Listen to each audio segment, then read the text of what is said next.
सुप्रभात बच्चों। हमने कल इस पाठ को यहाँ पर रोका था कि जब टोपी है अपने घर पर खाना खा रहा होता है तो उसके मुंह से अम्मी शब्द निकल जाता है और अम्मी शब्द सुनकर जितने भी लोग वहाँ टेबल पर बैठे खाना खा रहे होते हैं सब एकदम से हैरान और परेशान हो जाते हैं कि हिंदुओं के घर में ये अम्मी शब्द कैसे आया। तो जो टोपी की दादी थी सुभद्रा देवी, उन्होंने सवाल किया ये लफ्ज़ कैसे कहाँ से आया। टोपी ने आंखें नचाई। लफ्ज़ क्या होता है माँ, ये अम्मी कहना तुमको किसने सिखाया? दादी गरजी। दादी ने एकदम चिल्लाकर बोला, भाई अम्मी कहना तुम्हें किसने सिखाया? ई हम इफ़न से सीखा है। उसका पूरा नाम क्या है? ई हम ना जानते। ते कौनू मियाँ के लड़का से दोस्ती कर लिए है बाई का रे। मतलब उसकी दादी तो पूछ रही थी, लेकिन उसकी मम्मी ने, इफ़न की माँ जो है, उन्होंने बीच में टोकते हुए बोला कि तुमने ये अम्मी शब्द सीख लिया और तुम किसके लड़के से तुमने दोस्ती कर ली है? राम दुलारी की आत्मा गनगना गई। राम दुलारी कौन है यहाँ? टोपी की जो है वो माँ है। बहू तुमसे कितनी बार कहूँ कि मेरे सामने गवारों की यह जबान ना बोला करो। सुभद्रा देवी राम दुलारी पर बरस पड़ी। लड़ाई का मोर्चा बदल गया। दूसरी लड़ाई के दिन थे, इसीलिए जब डॉक्टर भृगु नारायण नीले तेल वाले को यह पता चला कि टोपी ने कलेक्टर साहब के लड़के से दोस्ती गांठ ली है तो वह अपना गुस्सा पी गए और तीसरे दिन ही कपड़े और शक्कर के परमिट ले आई। यानी कि जो बच्चे इफ़न है वो एक कलेक्टर का बेटा था, ठीक है।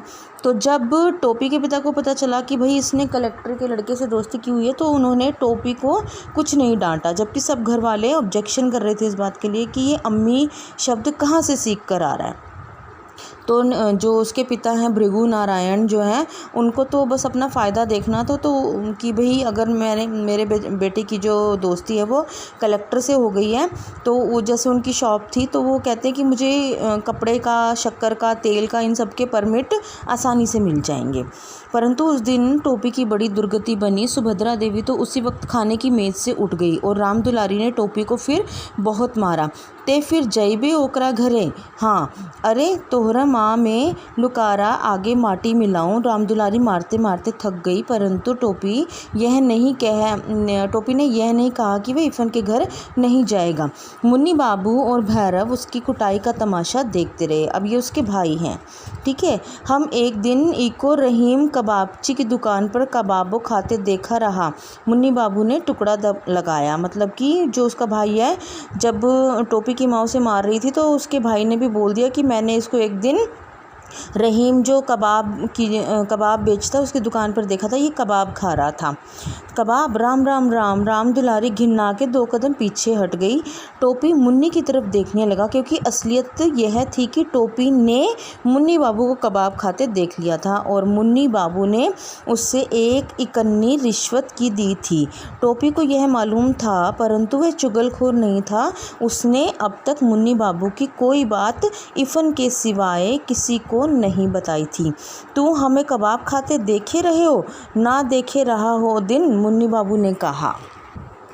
तो तुमने उसी दिन क्यों नहीं बताया? सुभद्रा देवी ने सवाल किया। ये झूठा है दादी, टोपी ने कहा।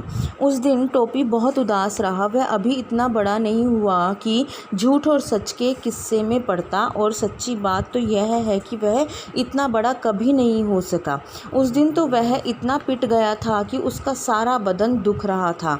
वह बस लगातार एक ही बात सोचता रहा कि अगर एक दिन के वास्ते वह मुन्नी बाबू से बड़ा हो जाता तो समझ लेता उनसे। यानी कि जो मुन्नी बाबू हैं वो बड़े भाई हैं, तो यहाँ पर जो है टोपी कहता कि काश मैं उनसे बड़ा होता तो मैं इस चीज़ का सबक सिखा देता उन्हें। परंतु मुन्नी बाबू से बड़ा हो जाना उसके बस में तो ना था। वह मुन्नी बाबू से छोटा पैदा हुआ था और उनसे छोटा ही रहा। दूसरे दिन जब वह स्कूल में इफ़न से मिला तो उसने उससे सारी बातें बता दी। दोनों जोग्राफिया का घंटा छोड़कर सरक गए, ठीक है। पंचम की दुकान से इफ़न ने केले खरीदे। बात यह है कि टोपी फल के अलावा और किसी चीज़ को हाथ नहीं लगाता था। ऐसा ना हो सकता का कि हम लोग दादी बदल लें? मतलब कि टोपी ने बोली ये बात। टोपी ने कहा कि ऐसा नहीं हो सकता कि हम लोग आपस में दादी बदल लेते। तोहरी दादी हमरे घर आ जाए और हमरी तोहरे घर चली जाए। हमरी दादी ता बोलियो तू ही लोगन को बोली थी, यह नहीं हो सकता। इफ़न ने कहा, अब्बू यह बात नहीं मानेंगे और मुझे कहानी कौन सुनाएगा। तुम्हारी दादी को 12 बुर्ज की कहानी आती है। तू हमें एक ठो ददिया ना दे सकते हो। मतलब टोपी ने खुद अपने दिल के टूटने की आवाज़ सुनी। जो मेरी दादी है वह मेरे अब्बू की अम्मा भी तो है, इफ़न ने कहा। यह बात टोपी की समझ में आ गई। तुम्हारी दादी मेरी दादी की तरह बूढ़ी होंगी। हाँ तो फिक्र ना करो, इफ़न ने कहा। मेरी दादी कहती कि बूढ़े लोग मर जाते हैं। हमारी दादी ना मरी है, मरेगी कैसे नहीं। क्या मेरी दादी झूठी है। ठीक उसी वक्त नौकर आया और पता चला कि इफ़न की दादी मर गई। इफ़न चला गया, टोपी अकेला रह गया। वह मुंह लटकाए हुए जिम्नेजियम में चला गया। बूढ़ा चपरासी एक तरफ बैठा बीड़ी पी रहा था। वह एक कोने में बैठकर रोने लगा। शाम को वह इफ़न के घर गया तो वहाँ सन्नाटा था। घर भरा हुआ था। रोज़ जितने लोग हुआ करते थे उससे ज़्यादा ही लोग थे, परंतु एक दादी के ना होने से टोपी के लिए घर खाली हो चुका था, जबकि उसे दादी का नाम तक नहीं मालूम था। उसने दादी के 1000 कहने के बाद भी उनके हाथ की कोई चीज़ नहीं खाई थी। प्रेम इन बातों का पाबंद नहीं होता। टोपी और दादी में एक ऐसा ही संबंध बन चुका था। इफ़न के दादा जीवित होते तो वह भी इस संबंध को बिल्कुल उसी तरह ना समझ पाते जैसे टोपी के घर वाले ना समझ पाए थे। दोनों अलग अलग अधूरे थे।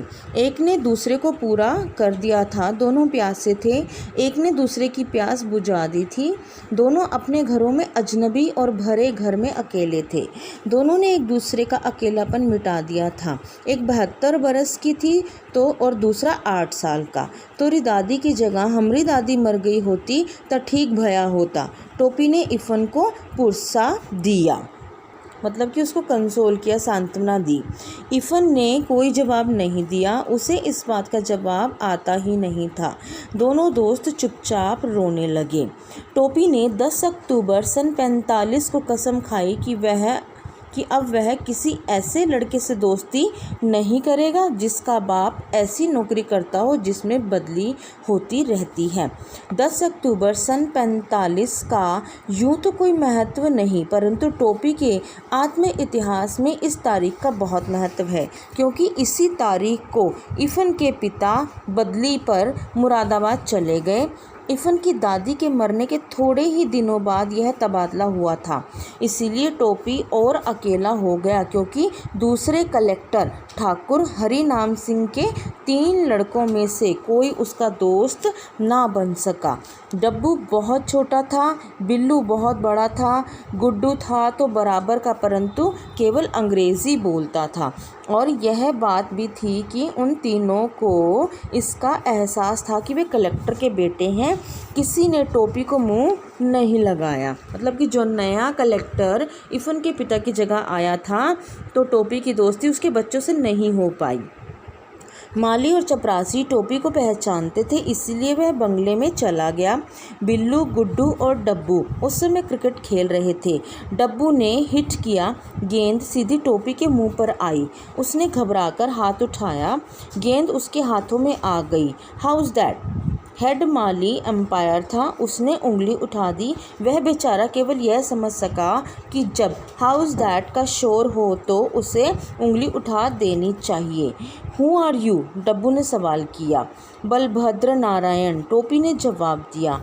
Who is your father? यह सवाल गुड्डू ने किया। तो बेटा यहाँ तक हमने देखा कि किस प्रकार जो है वो टोपी, बंगला तो वही था क्योंकि वहाँ पर पहले इफ़न के पिता रहते थे, लेकिन इफ़न के पिता तो चले गए ट्रांसफ़र होकर। तो उसके बाद जो नया कलेक्टर आया था हरिनाम सिंह, वो उसी बंगले में आया। तो बंगले का चपरासी जो है वो टोपी को पहचानता था अच्छी तरीके से, बिकॉज़ टोपी पहले आया जाया करता था इफ़न के घर पर।